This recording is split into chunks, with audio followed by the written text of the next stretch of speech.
Veineuse par le docteur Mélanie Herriès.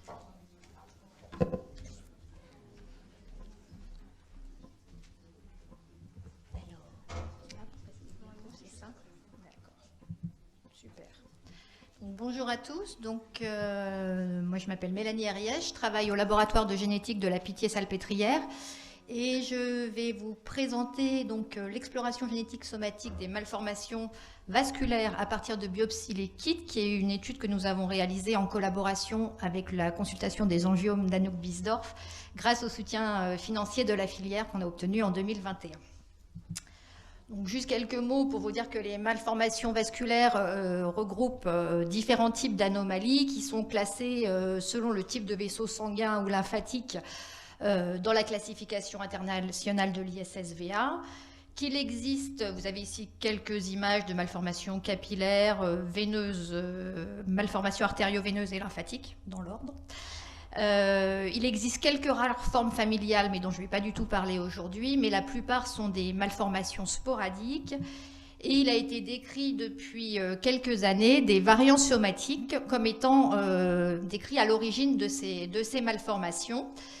Ce sont des variants qui sont localisés généralement dans des oncogènes connus et qui vont activer des voies de signalisation de la croissance cellulaire. Et grâce à un premier soutien que nous avions obtenu de la filière en 2020, nous avions pu réaliser une première étude sur des tissus de patients opérés de malformations artério-veineuses superficielles et nous avions mis en évidence une prévalence élevée de mutations chez ces patients, principalement dans les gènes MAP2K1 et KRAS. Et donc, il est maintenant démontré qu'il y a un intérêt à rechercher ces variants puisque ces variants sont localisés dans des gènes actionnables pour lesquels il existe des thérapies ciblées qui sont déjà développées et utilisées pour les traitements en particulier dans le cancer. Et comme ça vous a été présenté ce matin, il y a pas mal de ces traitements qui peuvent être repositionnés en particulier pour les malformations vasculaires. Il est donc important de pouvoir déterminer le profil moléculaire de ces patients avec malformations vasculaires pour évaluer l'efficacité de ces nouvelles thérapies chez ces patients. Le problème majeur pour étendre ces études génétiques chez ces patients, c'est l'accessibilité aux tissus, puisqu'il faut que soit ces patients aient été opérés et qu'on ait du tissu d'exérèse chirurgical, ce n'est pas le cas pour tous. Les biopsies sont rarement possibles du fait des risques de complications chez des patients qui sont à fort risque de saignement, bien évidemment.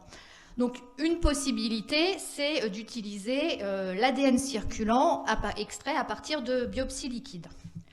Donc, ces ADN sont des petits ADN, des petits fragments d'ADN dont la taille varie entre 600 et 250 paires de bases environ, qui sont présents dans tous les fluides biologiques, qui sont relargués à partir de phénomènes d'apoptose, de nécrose ou de sécrétion à partir en particulier de cellules tumorales, mais d'autres types de cellules également. Et donc qu'on peut récupérer à partir de biopsies liquides, soit de plasma, soit par ponction directe de n'importe quel fluide biologique. Et ces ADN circulants sont déjà couramment utilisés donc en oncologie moléculaire, que ce soit pour le diagnostic ou pour le suivi des tumeurs.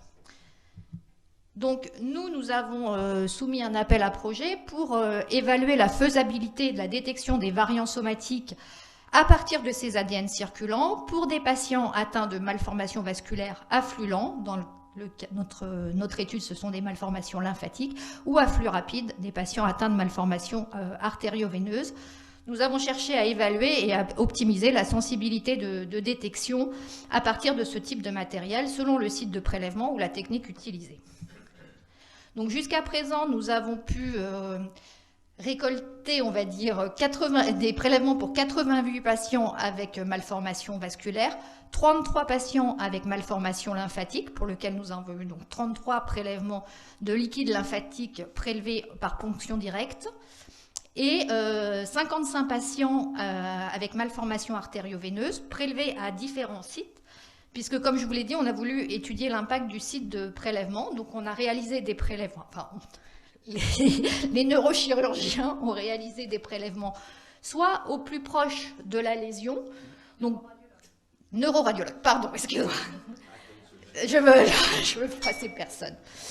Donc soit au plus proche de la lésion, directement au niveau du nidus par ponction directe, quand c'était possible, soit du côté artériel de la mave, soit du côté veineux au niveau de la veine de drainage par des voies endovasculaires au moment des artériographies en particulier. Et nous avons également pu récolter des prélèvements plus à distance de la lésion par prélèvement simplement au pli du coude. Tous ces prélèvements ont été ensuite récoltés au sein de tubes spécifiques qui permettent l'extraction d'ADN circulant. C'est la spécificité. Il faut que ces prélèvements soient sur des tubes, ce qui s'appelle cell-free DNA, et nous avons utilisé les tubes de la marque Roche en particulier. Donc une fois ces prélèvements adressés au laboratoire, ils sont centrifugés, on récupère donc soit le plasma, soit le surnageant du liquide lymphatique. Les ADN circulants sont extraits grâce à un extracteur automatique. Et on va réaliser une analyse par NGS grâce à un panel commercial onco, puisque moi je travaille dans un laboratoire qui fait aussi de l'oncogénétique et on a pu bénéficier de l'expérience de l'onco pour réaliser cette étude. Donc sur un séquenceur avec une profondeur de lecture moyenne supérieure à 3000X, puisqu'on va rechercher des variants assez rares. Donc, en ce qui concerne les résultats, dans un premier temps, je voulais quand même vous mentionner les résultats de concentration d'ADN circulant récupérés à l'issue de l'extraction d'ADN, pour vous dire que pour les patients atteints de malformation lymphatique, on récupère une concentration d'ADN circulant aux alentours de 1 nanogramme par microlitre. C'est beaucoup plus faible pour les patients avec malformation artério-veineuse, on est aux alentours de 0,1 nanogramme par microlitre. Et juste pour vous donner un ordre d'idée, je vous ai mis les concentrations d'ADN circulant pour les patients avec tumeur, pour vous montrer qu'on récupère quand même beaucoup plus. Donc nous, on va aller rechercher des choses, déjà à la base, où on a moins d'ADN que pour les patients avec cancer. Ensuite, donc, ce qu'on a pu obtenir pour les patients avec malformation lymphatique, on a réussi à identifier un variant chez 27% de nos patients. Tous sont localisés dans le gène PIK3CA, ce qui n'est pas vraiment une grande surprise. Tous sont décrits comme des hotspots mutationnels, sauf 3, mais ce sont quand même des variants décrits dans les bases cancer. Les fréquences alléliques détectées allaient de 0,5 à 22%, ce qui nous laissait quand même une certaine confiance dans le résultat pour la détection de ces variants. Et on a pu confirmer tous ces variants par une autre approche qu'est la digital PCR, sauf les variants hotspots, puisqu'il n'y avait pas ces variants présents dans les kits commerciaux de digital PCR pour ces variants-là. Pour les patients avec malformation artério-veineuse superficielle, on a réussi à détecter un variant chez 24% de nos patients, donc principalement dans les gènes MAP2K1 et KRAS, qui corrèlent avec ce qu'on avait trouvé sur tissu. Là, pour le coup, les fréquences alléliques sont beaucoup plus faibles, on va de 0,1 à 4,3%. Donc il y a vraiment une nécessité d'avoir soit une confirmation sur tissu, soit vraiment une profondeur de lecture assez importante pour valider ces variants.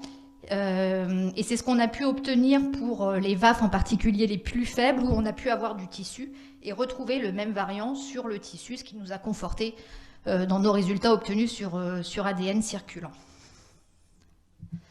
Alors, si on regarde un petit peu en détail selon le site de prélèvement, donc sur les quelques patients pour lesquels on a pu avoir différents sites de prélèvement, on constate que, ce qui n'est pas vraiment une surprise, mais voilà, il fallait quand même le faire, plus on est proche de la lésion, donc que ce soit les prélèvements au niveau du nidus ou de la veine de drainage, plus on est performant pour détecter les variants à partir d'ADN circulant. Mais ce qui est encourageant, parce que là, du coup, ça demande un geste quand même particulier de la part des radiologues, pardon, je vais y arriver. Ce qui est encourageant, c'est qu'on a quand même mis en évidence aussi des variants à partir de sang périphérique, l'ADN circulant extrait de sang périphérique. Alors, les VAF détectés étaient beaucoup plus faibles, mais ça peut fonctionner. Donc ça, c'est vraiment extrêmement encourageant pour étendre les études génétiques à un plus grand nombre de patients. Et donc, en conclusion, donc on a pu démontrer la faisabilité de ce type d'approche. On a quand même une bonne sensibilité de détection pour les malformations lymphatiques. C'est un petit peu plus compliqué pour les malformations artério-veineuses parce qu'en particulier, déjà, à la base, on a moins d'ADN circulant. Mais c'est faisable, en particulier quand on a des prélèvements qui sont proches de la lésion. Pour les prélèvements plus à distance de la lésion, il va encore falloir travailler et essayer d'augmenter la sensibilité de détection, soit en augmentant la profondeur de lecture, soit en étudiant d'autres approches méthodologiques comme la digital PCR ou des captures UMI qui vont permettre d'augmenter la sensibilité de détection. Je remercie toutes les personnes qui ont participé à cette étude et voilà, merci beaucoup.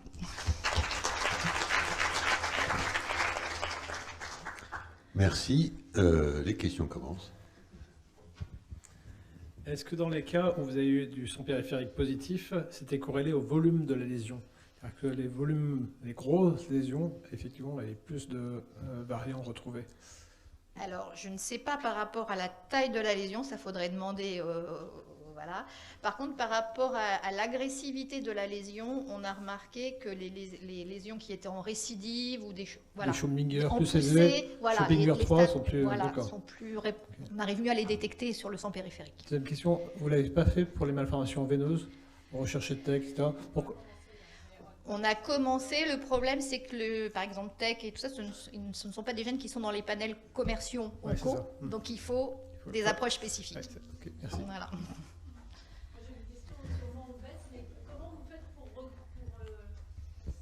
Comment on fait pour savoir que l'ADN circulant, il vient bien de cette malformation? Enfin, j'ai du mal à comprendre. Alors, quand on rend un résultat négatif, justement, on dit qu'on ne peut pas être certain qu'on a extrait de l'ADN circulant de la malformation. C'est quand on détecte un variant qui peut expliquer la malformation qu'on est certain d'avoir eu de l'ADN circulant issu de la malformation. Et comment vous le reconnaissez? Qu'il est du tissu en question? Soit on a le contrôle sur tissu, soit c'est un variant MAP2K ou KIRAS ou PIK3CA qui corrèle avec le type de malformation attendue. Mais sur un résultat négatif, je suis d'accord qu'on ne peut pas être certain d'avoir de l'ADN circulant issu de la malformation. Et est-ce que sur un résultat positif, on peut dire que ça peut venir que de là? Ah, on a fait des contrôles, bien sûr, onco, pour être certain que ça... Voilà.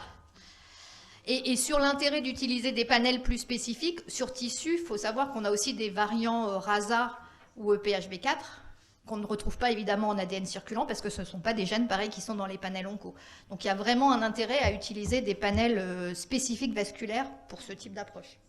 Et donc je repose ma question. Quand on trouve quelque chose de ce genre-là, on est sûr que ça vient de la malformation, ça ne peut pas venir d'ailleurs? On ne peut pas être certain, non, parce que si on vous trouve avez un dû variant faire. KIRAS, on peut imaginer effectivement que ça peut venir si on a un patient qui a une tumeur, par exemple, mais c'est pas On ne connaîtrait pas. qu'on connaîtrait pas. Tout D'accord, est c'est envisageable. quand même, On ne peut pas exclure cette c'est quand même hypothèse. peu probable. Peu probable, mais on ne peut pas l'exclure. Et moi j'ai une question, est-ce que ça serait possible de faire ça sur d'autres territoires que cutanés et superficiels? Il faut essayer. Genre le cerveau? On a fait quelques prélèvements, ouais, on a quelques approches. Mais il y a d'autres équipes aussi qui travaillent dessus. Et ça se fait.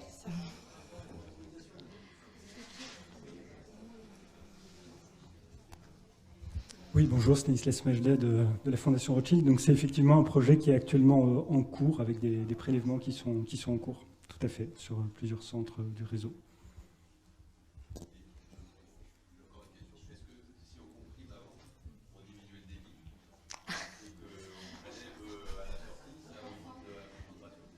On n'a pas essayé, je peux pas. En tout cas, sur les flux longs, enfin voilà, nous on a testé les lymphatiques, les veineux, je pense qu'il y a eu quelques papiers où on montre qu'il y a une meilleure détection. Donc l'importance du flux, quand même, le flux joue un rôle. Hein. Donc l'idée c'est que plus le flux est lent, plus on en trouve. Le relargage étant supposé à peu près constant. Probablement. D'accord. D'autres questions? Eh bien sinon, merci beaucoup. Et on va entendre Proplacotel. Je sais pas, alors, donc, Proplacotel, Céline Feugère. Du coup, je vais vous présenter l'étude Proplacotel.